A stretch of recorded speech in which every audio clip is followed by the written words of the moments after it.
Hi, my name is George Corcoran. I'm Travis Larkin. I'm Elizabeth Lee. And I'm Bryce Williams. We'd also like to thank our corresponding author and professor at MSU Denver, Dr. Yu. And this is our research critique on the impact of different types of knowledge on two pre-service teachers' ability to learn and deliver the sports education model in a physical education setting. So we're going to be discussing the impacts of different knowledge types and the teacher's ability to learn and apply the sports education model. In this presentation, we're going to look at the purpose, the methods, and the major findings that was found in the article.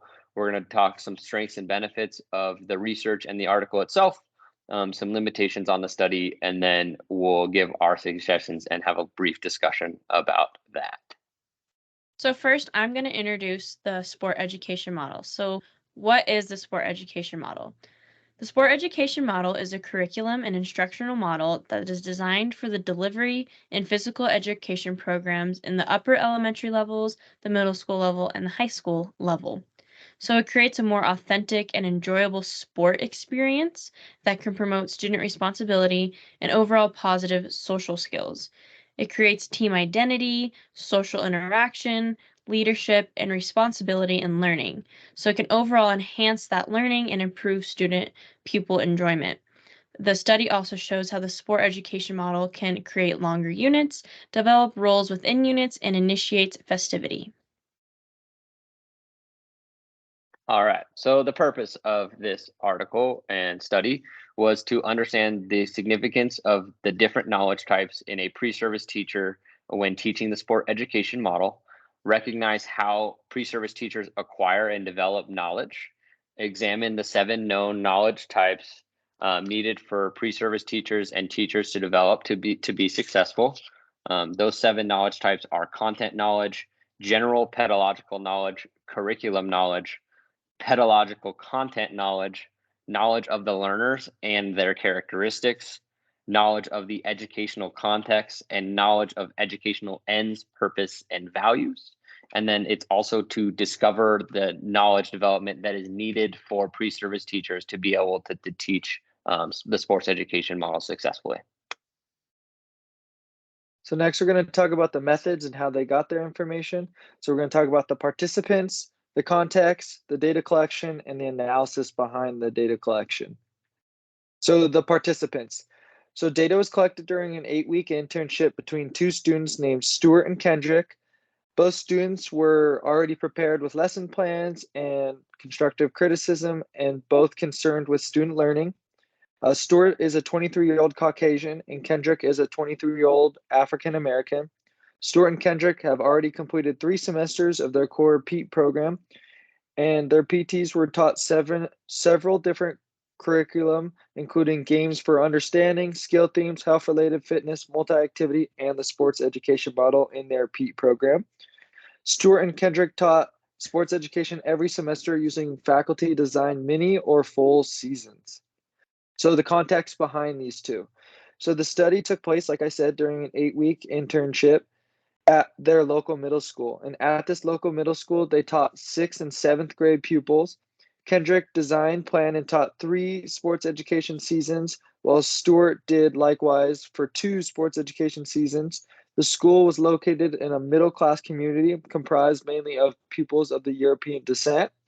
The class sizes for each one of these was from 20 to 40 pupils, and discipline was not really a factor in each one of these. And Molly and Brad were the cooperating teachers that observed and provided feedback to each of the students on a daily basis after each lesson. So some context continued. Kendrick taught 1 season of tennis and 2 sports education seasons of flag football. Stuart taught sports education seasons of basketball and ultimate frisbee. Both teachers also taught 1 health-related fitness, and Stuart taught 1 multi-activity unit. Now to data collection. Data was collected throughout the 8-week internship using observations, interviews, written reports, systematic observations, and document analysis. So each method of this collection was trying to gather information and trying to understand different types of knowledge while they were teaching the sports education model.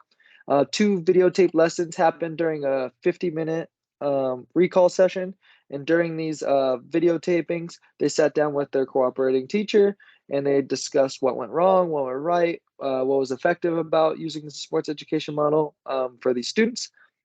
Formal interviews also happened, and each PT got interviewed at the beginning, middle, and end. And during these interviews, this is where they got to find out again how this information was being conveyed, how the lesson went, what do they think went wrong, what do they think went good. A 6th method of data collection was involved, and this is where you would submit weekly emails revolving incidents. Is if you had an incident with a student or teacher or the lesson itself, and then PTs were described to ask anything that happened that they found significant, so what impacted them the most during their lesson. And the final data source was a portfolio. So in this portfolio, this is where they got to put together their lesson plans, their videos. It was just all kept in one place, so that way they could have throughout their entire internship. So lastly, the data analysis. So qualitative data was analyzed in each of the PTs and delivered to find out teacher knowledge that was identified and what went right, what went wrong. Subcategories and theme development was designed to illustrate which knowledge types were the most important during the SE and process.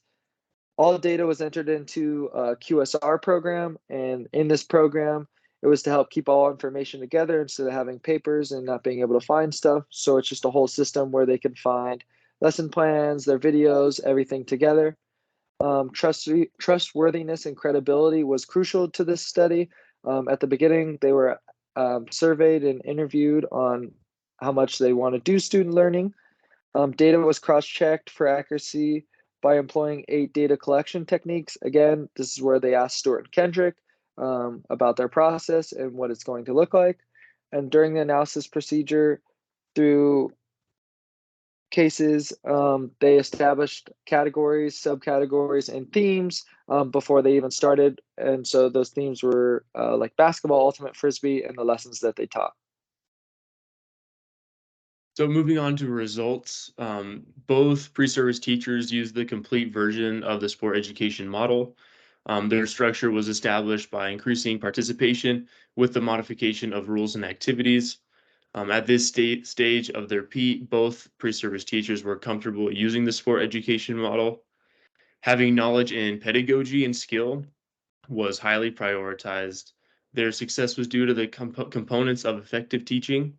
The pre-service teachers limited the wait time for their pupils, and by having various teaching styles, such as the sport education model, the decision-making is on the pupils. So it was concluded that the major medium that pre-service teachers develop and acquire knowledge is through a physical education teacher education program, though it was noted that all 7 knowledge types play a role in the PT's ability to deliver the sports education model effectively through the understanding of the model structure. It was not necessary for the pre-service teachers to have increased levels of content and pedagogy content knowledge to be successful when teaching sports education. But it was noted that they need to have a good understanding of the sports education model and a general pedagogical knowledge and knowledge of their pupils so that they can have a better understanding of where to place each individual, whether if a student was the coach, maybe they had better understanding of the activity that they were playing versus somebody that was brand new to the sport probably wouldn't be good at coaching and helping develop tactics in the sports education model to help the other students. The study also indicated that a logical unity between both pedagogical and the teaching models in a PEAT program is necessary to help pre-service teachers develop knowledge and be successful later on after they're done teaching in their mentoring spaces. So looking at the strength and the benefits of the study for PEAT programs, you look at how they were highlighted in the 7 different types of knowledge that were talked about earlier by Travis, and how all the effective learning and the pace that were emphasized in that sport education model. The study also reflected on how students' backgrounds and their learning styles were affected or not affected during the sport education model, as well as an additional strength to our study was the two pre-service teachers with their different backgrounds and learning styles were able to create an overall illustration of how their influence on the sport education model was and how they delivered it. Now the limitations. So although the study showed that the knowledge was important to the two pre-service teachers, there's a lot more to be learned. Having a follow-up with the two teachers would have helped identify which knowledge types are important to teaching the sport education model, and an exploration of how their delivery of the sport education model has changed with an increase in their knowledge would benefit the study greatly. It was also a limitation that the knowledge types that are important for pre-service teachers from different sporting backgrounds, we were unsure of what different knowledge types would be used to help teachers, such as if I was teaching a lacrosse unit because I like to play lacrosse, that would be different from Bryce, who likes to play baseball, or Liz, who does swimming more often, or George, who's a big golfer. And so our different sporting backgrounds would have different knowledge types. And so kind of understanding what knowledge types are important based on our different sporting backgrounds. The study doesn't provide enough research to support the claims that they made about the impact of different types of knowledge.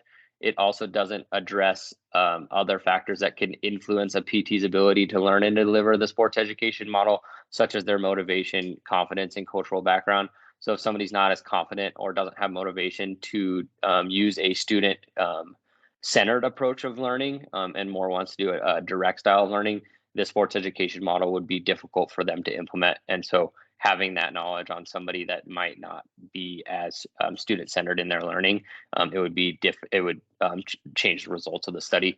And then the conclusion doesn't provide specific recommendations or strategies for pre-service teachers to develop their different types of knowledge necessary for the effective implementation of the sports education model, other than just through a general PEAT program. And every PEAT program is a little bit different, so that can be a challenge. So for a fun, true discussion, while the study does provide many aspects, we can look further into these different categories.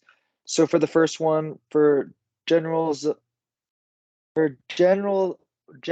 ability, the suggestions provided are general principles and assumptions about the impact of knowledge on teaching and learning. So we're assuming that Stuart and Kendrick are on the same levels, and just like we talked about, we're assuming that they have already similar education coming into the sport education model. There was also a research gap, just like Travis talked about, within those 7 different specific types of knowledge that these pre-service teachers have. They didn't go enough into the specific research into those models. Individual differences, Stuart and Kendrick both come from different backgrounds. We don't take into account of how they learn and how they teach, so that could impact. And then also their learning environment. They each went to different local middle schools, so they could have different experiences. And then the teacher education programs. Each school is very different. So, for example, if Metro highlights the sport education model specifically, another university may not, and they might focus more on a different type of learning style. So based off of how your program is formatted, this may affect this, for example, like this study on the impact of the sport education model.